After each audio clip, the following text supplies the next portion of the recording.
Kwento, rich boy meets a poor girl or vice versa, ganyan-ganyan.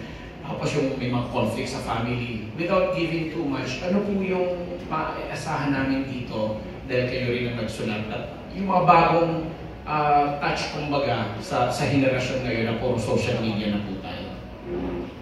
Dahil ang sabi ko kanina, yung younger generation kasi ngayon, hindi sila parang hindi puro dulo ang pag-ibig.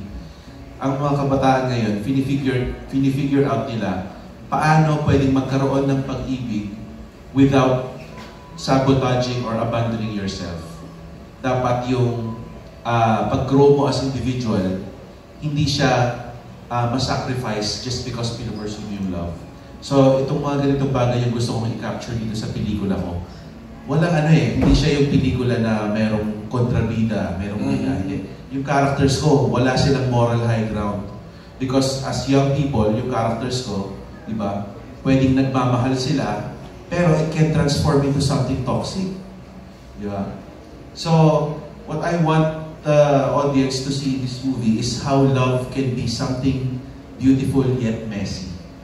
So, yun, parang ang mas goal ko dito is makita ng mga tao yung journey ng dalawang characters nito while navigating through life with all their traumas, with all their fears in life, with all their ambitions. Parang ganun. And since malaking bahagi yung bulaklak dito sa story mo, may mga particular kind of flowers ba dito na i-highlight sa story ng love story nila? Well, pinaplano pa namin, pero I'm asking my production designer kung pwedeng mag-prioritize ng mga indigenous flowers para ma-promote din naman. Kung ano man yung mga indigenous flowers natin, mga waling-waling. Para diba, meron din tayong konting ambag sa lipunan. Correct, tama naman. Last question, kay Andres. Kasi kumakanta, magandang boses. Maaasahan ba natin o maririnig ba ng mga manonood nitong minamahal yung singing voice ni Andres? So magiging part ba na may kantahan or harana something dito sa movie na to? Maybe. No, but tingnan natin, we'll see. Tingnan natin, surprise na lang. Tingnan natin. Okay, thank you. Good luck. Okay, thank you, Jean. Thank you. Thank you. Thank you po. Thank you. That was Ahmed Nabos of Marites University and Hado. But before I proceed on to the next question, I think kailangan mo na mag-CR ni Ashton. But we'll wait for you. Don't you worry. Pero mag-move on na tayo if you have questions for Direct and Andres. Alright? So for our next question, we have Alan Policarpio of Inquirer. Hello, good afternoon. Hello. For Direct muna, what do you think makes this film parang a perfect launching vehicle for the two of them? I think it's perfect to launch them kasi galing nga sila sa hype ng mutya ng Section E, which is larger than life, medyo caricature, pero guilty pleasure siya ng marami. So, parang tinitignan ko siya as a possible next step sa career nila. Diba? Parang instead of doing the same thing, this project will allow them to explore, more mature themes, and therefore yung acting nila mas mapipiga. Kasi grabe yung acting range na kailangan ng pelikulang ito.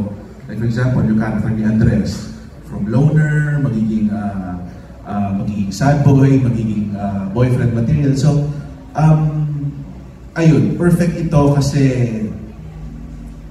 parang malulaunch sila as serious actors, independent of their characters sa Montiana Section E.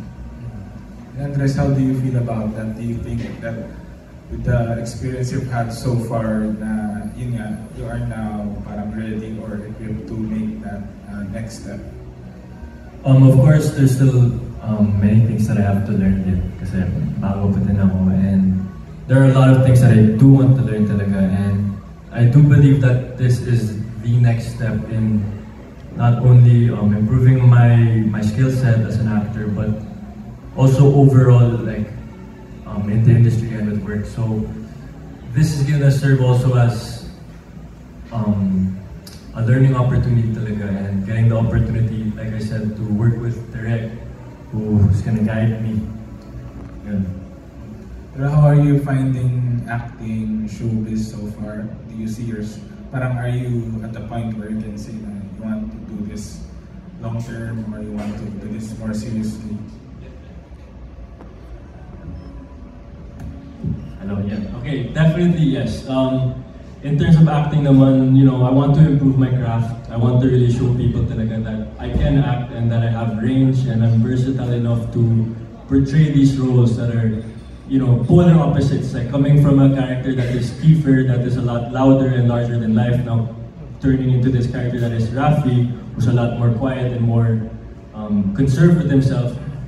It's definitely a switch and a big leap that I want to show, and I think it will be able to parang show the acting range that I would like. And you think yung character mo ngayon, do you feel like mas closer siya sa real personality mo, or? Actually, alam mo, nung nag-pitch ni direct ng project, after I read the script, I was really thinking like, alam mo, parang this character, si Rafi na to, it's super close to how I am as a person. Parang I used to compare it to when I was back in high school. Yung character na si Rafi na super quiet, he's reserved, pero parang he's invisible but he's there. But I don't wanna spoil too much din, but Nasa na wala pa kasi si Ashley. But sabi kasi ni Direk kanina, yung nakikita niya sa chemistry niya is very organic. Parang iwanan niya lang kayo sa isang lugar. And it's the same that you see on screen. Pero kayo ba, when you're just left alone, parang ano yung mga bagay na pinag-uusapan niyo? Ano ba yung mga common interests niyo that you think allows you to connect with each other? I think maybe we talk about a lot of things sa set on work. Usually naman about work kasi we're on working, diba? Kaya yun, parang we're able to bond naman in a lot of things and we have a lot of similarities din, and yun nga. Okay.